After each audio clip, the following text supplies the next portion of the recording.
Hello दोस्तों, स्वागत है आपका एक नए YouTube channel Patel study station में। दोस्तों आज हम आपके लिए क्लास 10th मैथ का चैप्टर वन का लेक्चर नंबर 1 लेके आए हैं। पहले ही हमने आपको बताया था कि 4 मार्च से आपको प्रॉपर तरीके से वीडियो मैथ और साइंस की टाइम टेबल के अनुसार मिला करेंगी। तो आइए आज हम शुरू करते हैं चैप्टर वन का नाम वैसे वास्तविक संख्याएँ है, तो इसमें कुछ महत्वपूर्ण परिभाषाएं तथा सूत्र भी हैं। तो पहली परिभाषा है परमेय संख्याएं। तो आइए आज हम इसे देखते हैं कि परमेय संख्या की परिभाषा क्या होती है। तो हम लिखते हैं इसमें वे संख्याएं जो p बटे क्यू के रूप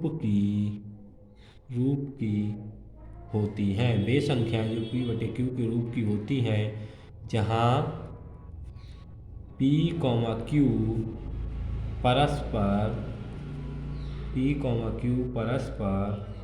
अभाज्य हों। परस्पर कैसे हों? अभाज्य हों। एग्जाम्पल के तौर पे आप समझ सकते हैं, जैसे 2/7, 3/6, 4/5। इस तरह से आप, ये एग्जाम्पल है परमेय संख्याओं की। अब अगली परिभाषा है आपके सामने अपरमेय संख्याएं। तो अपरमेय संख्या परमेय संख्या की बिल्कुल अपोजिट होगी। तो इसमें हम लिखेंगे वे संख्याएं जो p बटे क्यू के रूप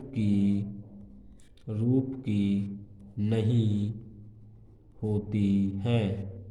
इसमें आपके लिए एग्जाम्पल मिल जाएंगे, जैसे √2, √3, √5, √7 ETC।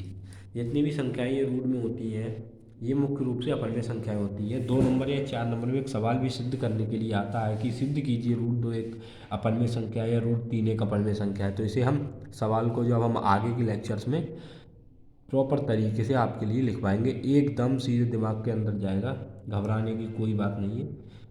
धीरे धीरे रोज़ वीडियो को देखें, चैनल को सब्सक्राइब करें, ज़्यादा से ज़्यादा लोगों वीडियो को शेयर करें। आइए अब अगली परिभाषा है पूर्ण संख्याएं का मतलब होता है वे संख्याएं जो शून्य से शुरू होती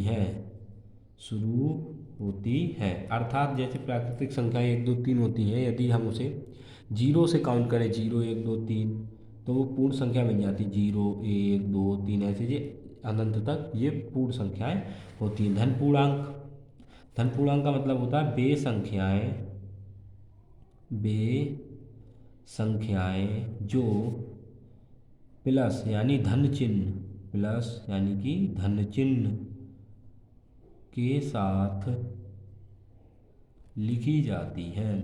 के साथ लिखी जाती हैं। Example +1, +2, +3, +4 ETC। अब अगली परिभाषा आपके लिए बताते हैं। अगली परिभाषा है दोस्तों, अब ऋण पूर्णांक। क्या है अगली परिभाषा? अगली परिभाषा है ऋण पूर्णांक। तो इसमें उसका अपोजिट हो जाएगा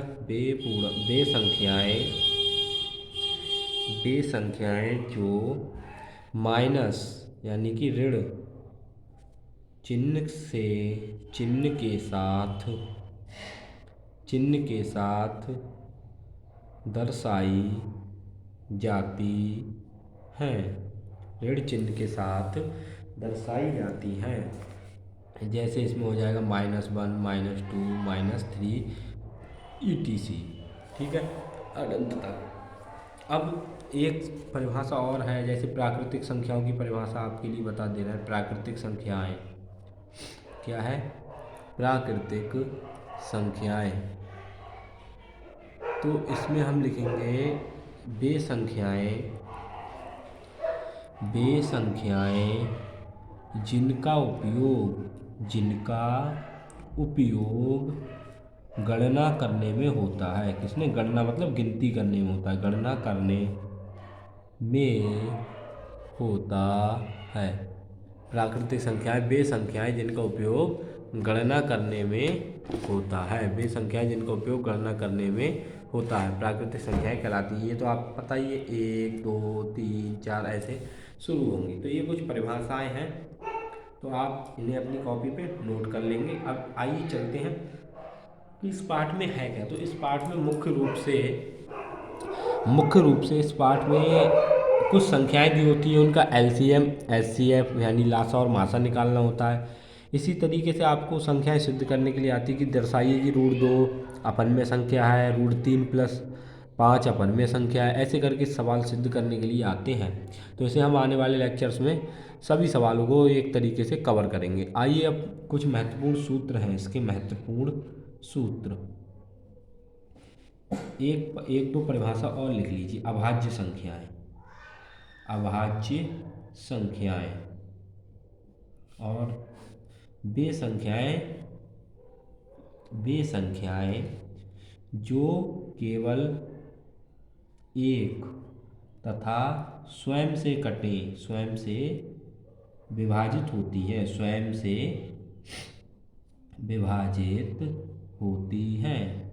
जैसे 2 है, 3 है, 5 है, 7 है और 11 है, 13 है, 17 है, ऐसे ही आगे ये चलती रहती है। अब भाज्य संख्याओं की क्या परिभाषा। भाज्य संख्याएं तो इसमें लिखेंगे वे संख्याएं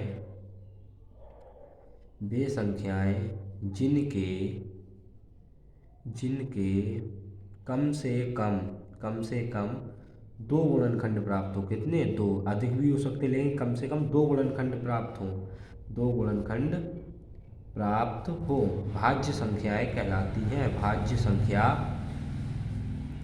कहलाती है। आपको इतनी बात समझ में आ गई होगी।